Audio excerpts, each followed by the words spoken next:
So probably ang alam mo lang kung anong pangalan, kung say na mga factory ninda, kung anong negosyo ninda. Pero the details of that, hindi mo alam. So, mag-research ka man as much as possible para alam mo rin kung anong klaseng questions ang may upload mo. Tapos, pag-abot sa... Talaga ito na. Open mo yan. Shhh. Mapopost na naman ang kaan. Ako sa YouTube. Party, maluwas naman yan. Pag important din na na ako, igawa akong small notebook na yung ang kumbaga dumang ko record sa mga client calls ko.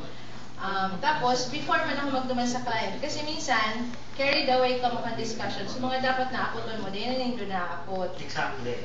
Diba? So, dapat guided ka mo kung ano, so, especially, maski sa renewal ngayon, sa mga recent developments sa future EOS. Tito Bird!